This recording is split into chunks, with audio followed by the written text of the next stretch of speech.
Mel, and this is Dan from adventuresofmel.com, and tonight we are going to show you how to make Instant Pot chili. So this is a recipe we've been making for a while that we've adapted over to use our Instant Pot. So first you're going to start, I like to put a little bit of butter in the bottom just to give it a little extra fat to brown the meat with. And you're going to want half a large onion and a pound of ground beef. So we like to mince our onion up in very small, mince the onion. So You want all the butter?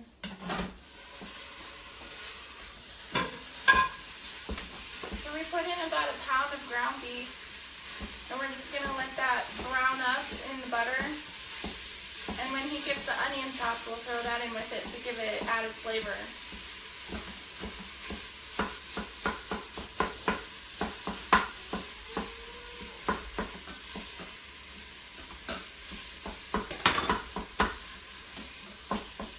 We've been making this for a long time. I used to make back in experimental days when I was trying out different vegetarian recipes. I used to make a vegetarian style chili with soy crumbles, but we don't do that anymore. We just use hamburger. I think we've made it with chicken before, and we've made it with... we did turkey chili one time. Yeah. So we've tried different types of meats for it, but we always come back to ground beef. It's our favorite. And usually the day that I know we're going to have chili, we'll make up a little batch of cornbread, or we'll make sure that we have tortilla chips on hand because they're always good with chili. But I love mixing a little bit of cornbread in with my chili. So I'm going to let that brown, and I'm going to get all of our stuff ready. We're going to be putting in, well, I'll just get them open and then I'll tell you what all we're going to be putting in.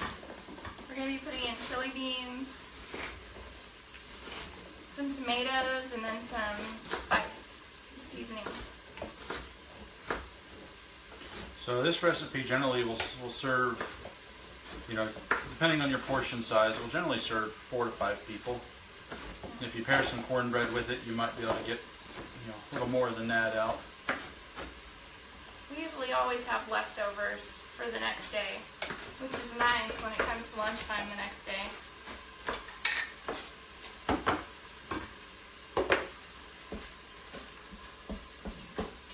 And I used to make it also in the slow cooker, so if you don't have an Instant Pot, you can make it in the slow cooker and let it cook all day. Or you can put it in a pan on the stove too. Yeah.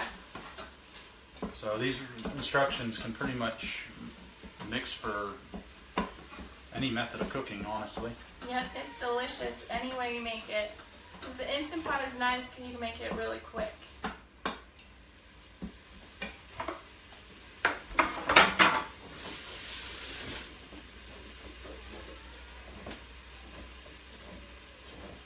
Once you get your stuff meat browned and onion cooked a little soft, then start adding in your ingredients.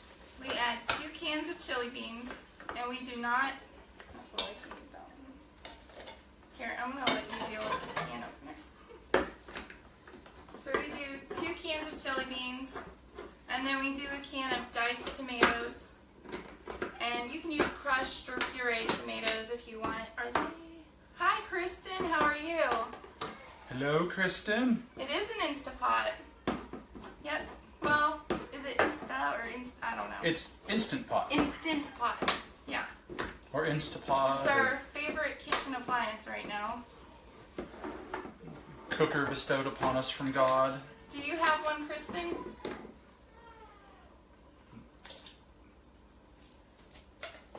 They're done. Okay, so we put in... I'm missing these. Oh, okay. We put in 2 cans of chili beans, a can of diced tomatoes, and then 2 small cans of tomato sauce. You didn't open No, up. I didn't. And then you just stir it up. You want to let your meat brown really well. You're scared. Oh. Oh, you have one, but you've never opened it. Oh, once you open it, there's no going back. You'll love it. You'll love it. There's nothing to be scared of. These are a lot safer than the old pressure cookers. It's so cool. The things that you can do with it. Mine's only blown up 3 times, so no big deal. I actually cleaned out our cabinets this weekend, and I have 2 rice cookers to get rid of, and what else? Anyway, I cleaned out because we don't need it anymore. We have this handy dandy tool. Okay, so once we have all of these ingredients in, we are going to put in a little bit of blackstrap molasses. We usually put in about a tablespoon. And this is an optional ingredient. I really like it for flavor. You can use brown sugar as well if you would rather have that. And then we put in our chili powder, and we do about 3 tablespoons of chili powder. And I'm measuring tonight. You can also put in a little bit of crushed red pepper flakes if you want that added spice. We don't usually do that. We have one kid who does not like spice, so we usually don't add that in.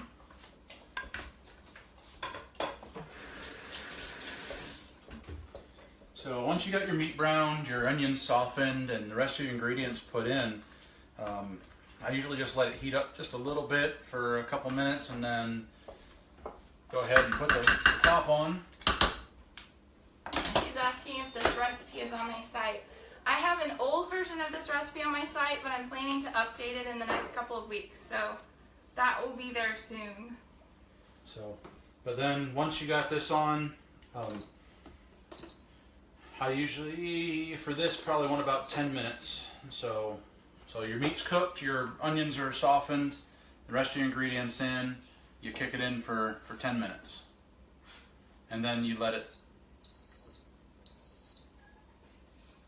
So once your 10 minutes timer up, let it rest and let it naturally release its pressure, and then you're ready to go. So I think total time roughly around 35-45 minutes to have a meal.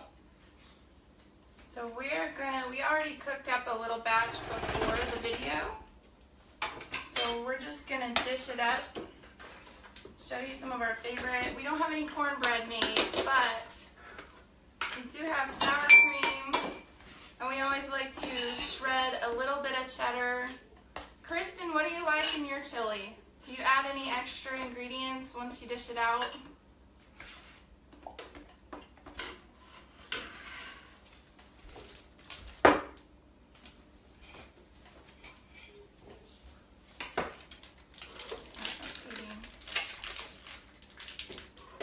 Okay, so I'm gonna add just a little dollop of sour cream.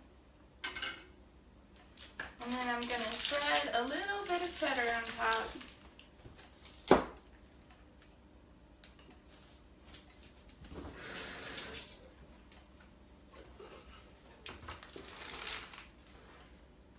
I'm pretty much ready to go. I don't know how well you can see it, but got nice beans and some onions and some tomatoes in there and some steam. But this is a really delicious recipe.